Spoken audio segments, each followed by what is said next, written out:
Bonsoir à tous, soyez les bienvenus dans le 18h Info de Télé Nantes. Dans l'actualité, ce jeudi en Loire-Atlantique, le chantier sur le pont de Cheviré repoussé. La Diro renonce momentanément à cause de la pluie. Nous ferons le point sur ce chantier qui va profondément modifier la chaussée sur cet axe. Le congrès de la mutualité continue à Nantes. L'occasion de faire le point sur une mesure prévue pour 2016. Les complémentaires santé deviendront obligatoires dans chaque entreprise. Enfin, la Baule accueille pendant 2 semaines une grande compétition internationale de tennis. Pour ce mondial réservé aux 50-60 ans, 500 joueuses et joueurs sont présents. Le pont de Cheviré ne sera finalement pas fermé ce week-end. La faute au mauvais temps prévu en Loire-Atlantique pour la journée de dimanche. Le chantier de consolidation et de modernisation de la chaussée a donc été repoussé. Il commencera le week-end du 28 juin. Alors que près de 90 000 voitures empruntent le pont chaque jour. Pourquoi un tel chantier? Réponse avec ce reportage de Julien Herpin. C'en est bientôt fini du passage de 3 à 2 voies en haut du pont de Cheviré. En l'espace d'un week-end et sans élargir le pont, bien sûr, les services de la Diro vont passer le sens nord-sud à 3 voies entre les portes de l'Estuaire et de Bouguenais. Un basculement rendu possible par la configuration actuelle du pont de Cheviré. En fait, le pont était déjà conçu pour être à 3 voies continues. Il a été passé à 2 voies dans le sens descendant par un marquage en zébra. Donc en fait, on va reprendre le marquage, modifier donc le profil en travers pour passer à 3 voies continues de la porte de l'Estuaire jusqu'à la porte de Bouguenais, en créant ce qu'on appelle une voie auxiliaire d'entrecroisement. Un chantier de marquage au sol qui s'accompagnera d'une réfection de la chaussée dans ce secteur. L'objectif est d'éviter le goulet d'étranglement en haut du pont et l'effet coup de frein qui en résulte dans un secteur particulièrement sensible.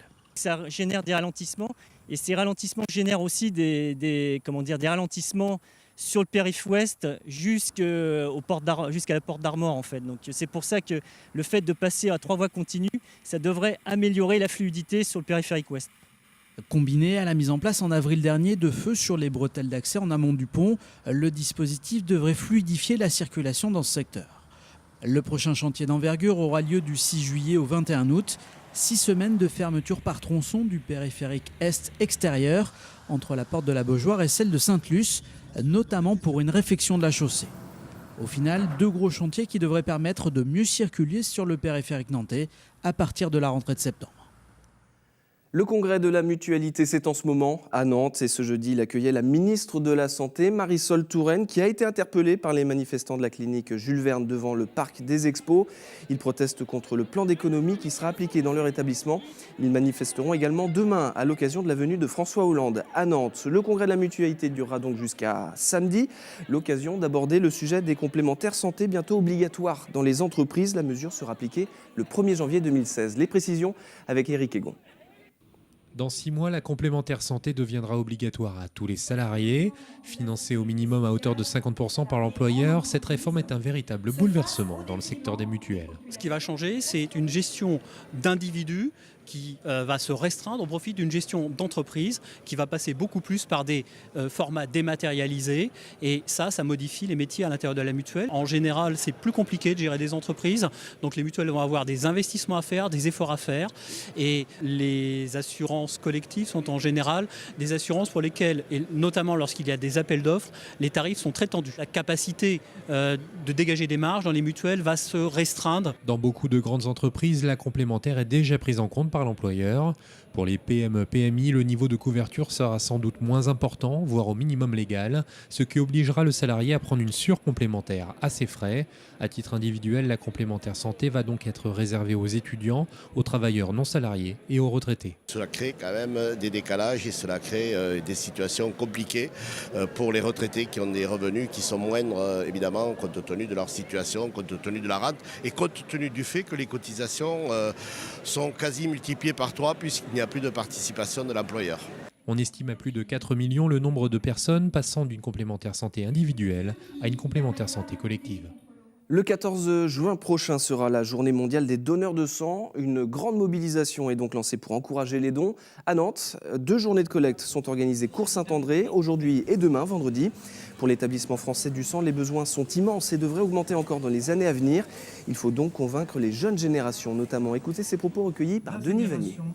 L'enjeu, c'est vraiment de pouvoir renouveler les générations de donneurs, puisqu'on va avoir un certain nombre de donneurs qui vont partir pour limite d'âge. Tous les enfants en fait, du baby-boom qui ne pourront plus donner leur sang, et l'établissement français du sang aujourd'hui doit trouver de nouveaux donneurs, de nouvelles générations pour les remplacer. Donc on va aller prospecter dans les écoles, les entreprises, organiser des collectes pour aller là où on sait qu'on aura des nouveaux donneurs. Ensuite, on a une communication digitale, par exemple. Donc, on travaille beaucoup via les réseaux sociaux, Facebook, Twitter, de manière à toucher les jeunes populations. Le Nantais Jérôme Pinault ne sera pas dans le peloton du prochain Tour de France. Il l'a annoncé à nos confrères de Ouest France. Son manager chez AM l'avait mis sous pression. Si Jérôme Pinault souhaitait faire le Tour, il devait gagner une course avant la grande boucle. Le coureur de 35 ans a donc préféré jeter l'éponge. Jérôme Pinault, qui sera d'ailleurs l'invité d'Olivier Caillé sur le plateau de Foot Foot. Ce sera dès mardi prochain à 19h sur notre antenne. La Baule accueille en ce moment des championnats du monde de tennis. C'est la première fois que la France accueille cette compétition.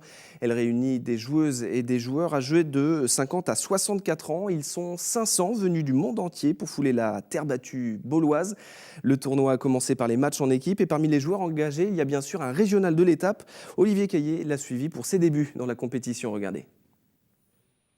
Jusqu'au 21 juin à la Baule, il y a ceux qui vont courir après un titre de champion du monde dans leur catégorie. Et il y a les autres. Une quarantaine de nations, près de 500 joueurs âgés de 50 à 64 ans disputent les championnats du monde senior de tennis. Une première sur le territoire français. Il n'y a pas de nom très ronflant ou de joueurs qui ont gagné Grand Chelem.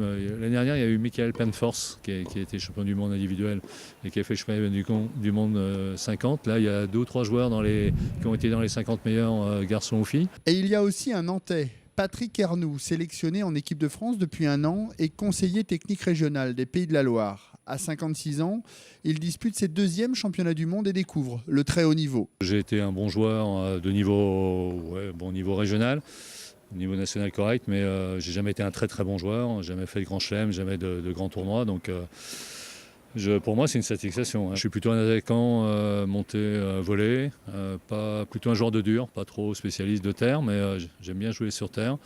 Et je pense être un joueur tout à fait correct en double. C'est d'ailleurs ce qui lui a permis de décrocher sa place dans la sélection nationale l'année dernière. J'ai eu 3 titres de champion de France et l'année dernière, j'ai été champion de France de double. Enfin, ça fait 2 ans consécutivement, plus 2 fois quart de finaliste au championnat de France individuel. Avec également une 3e place l'an passé au championnat du monde disputé à Miami, Patrick se verrait bien ajouter une nouvelle ligne à son palmarès dans quelques jours.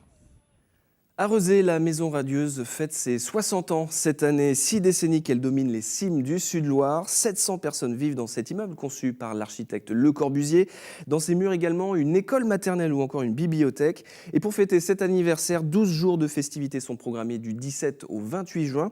Mais elles vont même commencer dès ce week-end. Les explications d'Anne Judic. Je suis arrivée avec mes parents, tout à fait par hasard. Personne ne savait qui était Le Corbusier dans la famille. C'était en 1956. Martine avait 9 ans quand elle a découvert pour la première fois les rues de son nouveau village. Comme elle dit, elle ne l'a jamais quitté. 59 ans et 4 appartements plus tard, la voilà propriétaire sur le pignon sud d'un T3, son frère comme voisin. Ce qui plaît à Martine, c'est d'abord la vie de l'immeuble, riche d'associations. Les lieux, eux, n'ont pas bougé depuis 60 ans. On a des espaces qui peuvent paraître un petit peu restreints, effectivement, mais on a appris à s'adapter. On n'a pas de placard, on n'a pas de grenier, mais comme ça, on n'entasse pas. Dans ces duplex, ascendants ou descendants, 3 générations se sont succédées et l'esprit voulu par Le Corbusier perdure. C'est un bâtiment qui reste totalement d'actualité et la vigueur avec laquelle va se fêter son 60e anniversaire le démontre. C'est un bâtiment qui offre toujours des espaces de vie intérieurs, donc des appartements très diversifiés. Puis c'est un immeuble dans lequel on est à la fois, semble-t-il, très très bien chez soi et en même temps très bien dans une vie collective. Et on a peu d'exemples d'immeubles qui offrent cette double prestation. C'était bien il y a 60 ans. C'est toujours bien aujourd'hui. Il y a certainement eu l'action déterminante de l'association des habitants, qui existe depuis aussi longtemps que l'immeuble. C'est notamment cette association qui proposera des visites d'appartements, des concerts ou des projections de films pour l'anniversaire. Dès ce week-end, une fresque photographique sera exposée dans le hall. Un livre vient également d'être édité.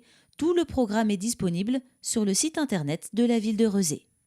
Et si vous souhaitez visiter la Maison Radieuse, sachez qu'il est fortement recommandé de réserver. Vous pouvez le faire en appelant ce numéro, le 07 82 55 84 22. C'est la fin de cette édition. Merci beaucoup de l'avoir suivi. Je vous donne rendez-vous demain pour une nouvelle édition du 18h Info. Très bonne soirée.